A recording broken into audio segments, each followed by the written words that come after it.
morning, internet people, and welcome to Vlogmas Day 4. It's Friday, December 4th, and it's time for another sewing power hour. Well, I don't know. I need to think of like a name for this. Sewing for 1 hour every day. I guess it's kind of a sewing power hour. But first, I think we're going to do some festive baking. Right now my husband is working up in the loft, which is also my sewing space, so I'm going to give him a little bit more time to get some work done before I basically kick him out to sew. So I'm going to make a pumpkin pie right now. Over Thanksgiving I made a pumpkin pie and I used the Libby's, like the classic back of the can Libby's recipe, and it turned out pretty good. And I noticed that they actually did they call it a new fashioned pumpkin pie, so they kind of revamped their pumpkin pie recipe. And over Thanksgiving I wanted to make both and try them side by side, but since it was just my husband and I and my cat for Thanksgiving, I thought 2 pies might be a little excessive. So even though Thanksgiving's over and it's kind of past pumpkin pie season, I think I'm gonna make it anyways so that we can try them kind of back to back, which is the next best thing, I guess, to trying them side by side. So we're gonna make the pie and I'll bring you along with me. Welcome to my kitchen. This is the recipe I was talking about. It's on the back of the can too. There's the famous pumpkin pie and then the new fashion pumpkin pie. And basically instead of sugar, they use condensed milk. So we'll see how it goes.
Good luck, little pie. We've had a disaster. A pie disaster. I have not had a baking fail this bad in a really long time. So as I was filling the pie crust with the filling, I was thinking, this seems like a lot of filling, but that's okay, the crust will hold it up. Just kidding, the crust did not hold it up. Within like 10 minutes, it basically overflowed. The crust, like the crimped edges of the crust, broke off onto the bottom of the oven, creating a ton of smoke, and I was freaking out thinking that I was going to set the fire alarm off for our entire condo building, which would be so embarrassing. But anyways, luckily I yelled for my husband to come down and we handled it. Our house smells extremely charred right now, which is awful, but I scooped out a bunch of the filling and I just put all the little crimped edges that fell off on a baking sheet. I'm just gonna bake it anyways and see how it goes. I'm sure it'll still taste good. It'll just look ugly. Here, I'll show you it. Okay, so this is the cleaned up product. You can see the pie crust totally fell apart and I have all the little pieces on this baking sheet. And then I scooped out a bunch of the filling and just put it into a little ramekin to cook. Maybe it's like, I don't know, a low carb version custard. I don't know. Anyways, so I think it'll be okay, but we'll see. Okay, I'm up in my loft. The pie is in the oven. My husband's downstairs working now, so it's time for me to sew for an hour. If you were sirens. If you were with me yesterday, you know that I sewed the sleeve facing and only the sleeve facing in 1 hour. And so today I'm going to be working on the second sleeve facing and hopefully have it not take an hour. So I have the facing, I have the sleeve. So apparently you pin the facing to the inside of the sleeve, matching raw edges. Okay, so I have the facing pinned to the inside of the sleeve. This is the right side, so it's pinned inside. Now, we sew the facing to the sleeve from the inside of the sleeve with the facing on top. Trim and grade the seam allowances. Okay.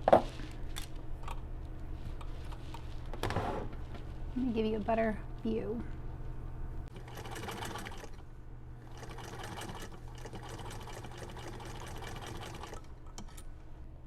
So I've pressed the facing away from the sleeve, and now I'm going to understitch the seam allowance of the facing to the sleeve.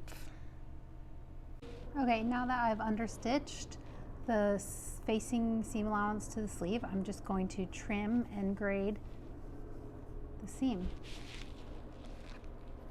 the extra.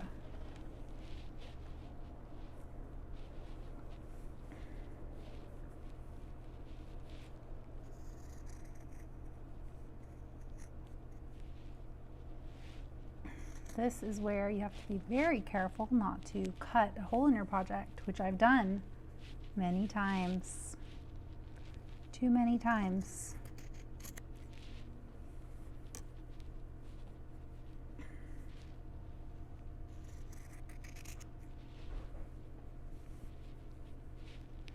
So I took the pies out of the oven. I say pies, it's really just one pie and then the overflow filling in a ramekin. Crustless pie, I guess. Looks okay. I think it may be saved. Okay. Now you can't really see that, but I trimmed the seam up. So now I'm going to press the facing up towards the sleeve, towards the right side of the sleeve, and then stitch it down. And then stitch it down. Okay, here are my two sleeves done. I finished both facings. So now we get to move on. And I have some time left. So after the facing, I managed to attach a couple of the pockets to the skirt back and understitch. And then I ran out of bobbin thread. So I'm just going to call it here and work on it again tomorrow. What a disaster. But I think it's still edible. So as long as you can eat it, I'll call it a win.